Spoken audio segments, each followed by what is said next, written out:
In the video side of Photoshop, you can animate layer styles. That is, you can have layer styles change over time. And this is just a super fun feature. You can have drop shadows change their length, change their direction. You can have bevel edges get deeper or shallower. You can change the colors of gradients, all kinds of things that you can do in layer styles. You can animate them, change them over time. So let me show you how to do that. We're just going to start from a blank slate here. So open up Photoshop. I want to make sure you're inside the motion workspace and bring in a video clip. I'm going to go over here and click this plus. I'm going to go get this time-lapse 1 clip inside the Digital Juice stock footage folder inside the working files folder. There we go. Let's get that, bring that one in. I think that serves as a nice backdrop for the stuff we're going to do. Now I want to put something on top of there that I can apply layer styles to that will be effective, and usually that's something that's smaller than full frame size. So I could take a clip and I could scale it down. I could put some text there or a shape. I want to put text above there. So if I just take the type tool here and click up here like that, it's not going to put text above it. It's going to put text after this inside the same video group. So I'm going to press escape to get out of that. To put text above it, I need to make a new video group. So I go over here, add a new video group like that. And with it active and the playhead right there, now if I take the type tool and click here, it'll put text on a layer above this clip. I'm going to type in some text here, like so.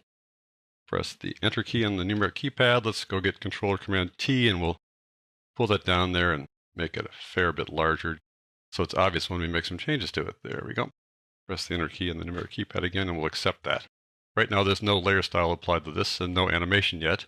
To get to the keyframes for layer styles, just open up this little disclosure triangle there or there. Either one will open it up. There are the various keyframes available for text. Notice that there's a keyframe here for transform. You don't have to convert text to a smart object to do transforms. So for example, if I click on that, have that be the starting keyframe. I go over here a little bit, do Control or Command T on it like so. I can change its size, change its position, rotate a little bit, and press the Enter key and the numeric keypad to accept that, and that will animate. You can animate text directly there in terms of the transform properties right away. No need to convert it to a smart object. Now I'm going to delete those two keyframes here, so we're not working with that. So I just need to click on the word transform, and that highlights both the keyframes. Press the delete key, and those go away. And it goes back to whatever the present state was. So I'm going to go back to the beginning here a little bit. We'll go back to the type tool like that. There we go. Free transform. And then we'll close this down.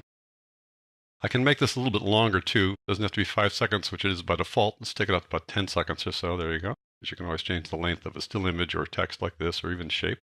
So now we're ready to apply layer styles to this and have them animate. So to do that again, we open it up like this. And there is the style toggle animation switch there. There's also a switch for text warp, which I'll cover in a different lesson. So let's talk about style here. I'm going to turn on keyframes for style just by clicking that little stopwatch. And now the keyframe is turned on for it. There's nothing on there. There's no style applied to that, which is fine. That just says the starting condition for this text is having no style applied to it. Let's pull the playhead in here a little bit, maybe a couple of seconds. Nothing's going to change, of course. But now I'm going to change the styles. And to do that, I go over to the text layer here. I just double click on this area over here next to the word text. That opens up the layer style dialog box. And let's just add a bunch of layer styles just to make it pretty obvious that we're messing with this. It doesn't have to be really attractive. We just want to make sure we see that you can do this. So there's bevel and emboss. Let's make it deeper, make it greater size like that. Pretty obvious that we've applied a bevel there. Let's add a stroke to it. Now by default, that's 3 pixels in black. Let's change the color to something else like, oh, purple. That'll be pretty obvious, right? There we go, a little purple there. And let's go down to drop shadow here. Give it a pretty hefty drop shadow. Pretty good distance there. Spread it out a bit. There you go. So we've added those 3 things now. May not be tasteful, but it's certainly obvious. Now we click OK, and that puts a keyframe there. We made the changes.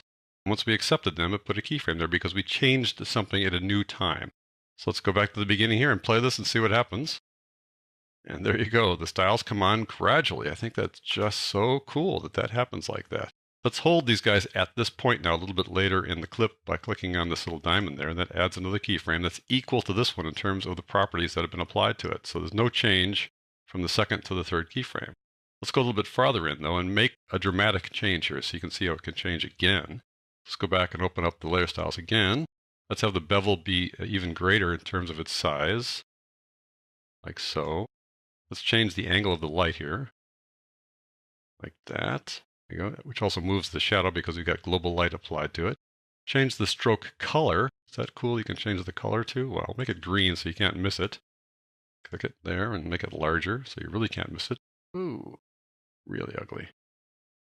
Okay. And the drop shadow will change the color of the drop shadow. What the heck? Let's make the color, obviously different. There you go. And I also now want to add a pattern overlay. Now, pattern overlay is when you go from one pattern to the next, they don't change gradually.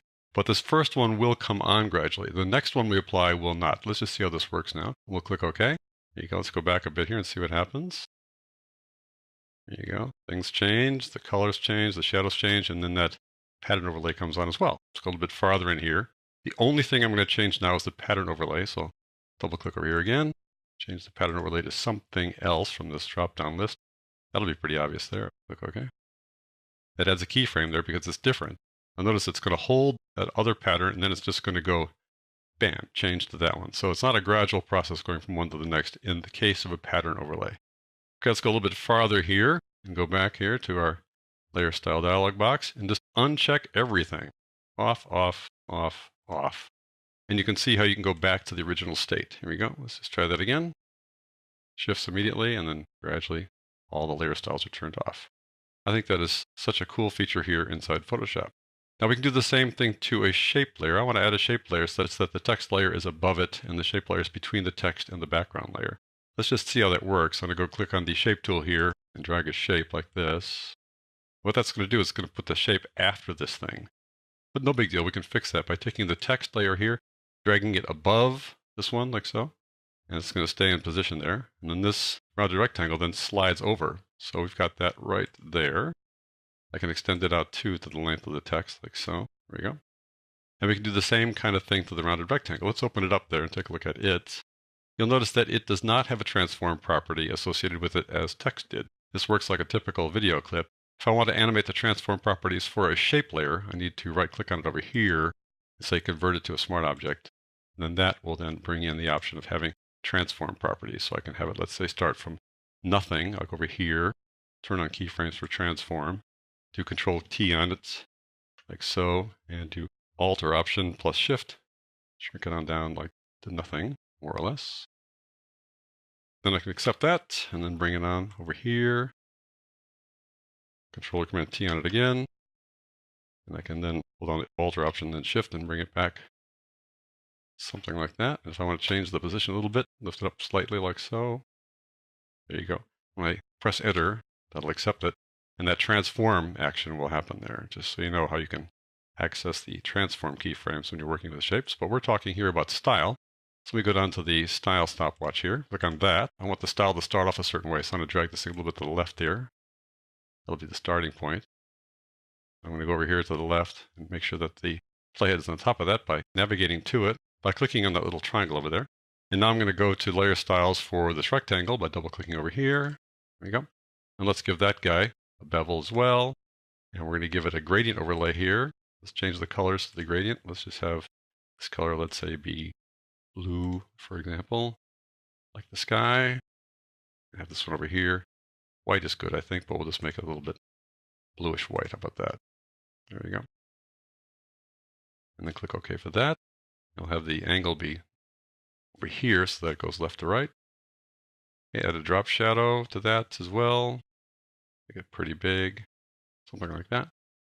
Okay, and now when we expand this guy up, there it is like that. I think it'd be nice if it had some transparency to it, so I can just take this guy and right there, just change the transparency just like this without having to keyframe it. Just knock it down like that. There we go.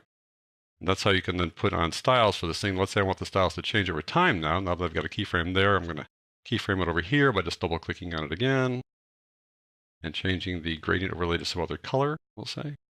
Instead of blue, we'll have it be a different color. If it'll say orange, the sky's changing colors, folks. There we go. Have this be orange as well, maybe lighter color orange. That works. And we can also change the drop shadow. The drop shadow a little more obvious. There we go, like that. Have the bevel and emboss change its direction like that again.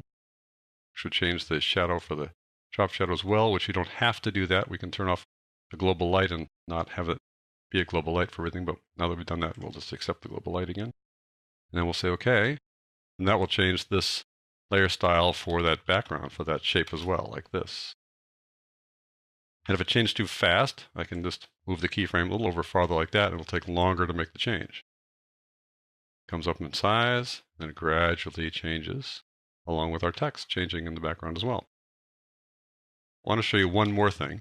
I want to show you how you can use preset styles. So I'm going to go to Window, click on Styles to open up that little panel. And right here with that selected, I'm just going to click on a style like that. I'll put that style there. Go a little bit farther along like this.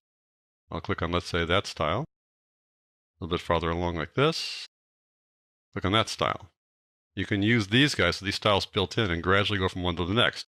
The little caveat here is that if they use something like a pattern in the background, then that will be a jump instead of a gradual change. It doesn't always work smoothly.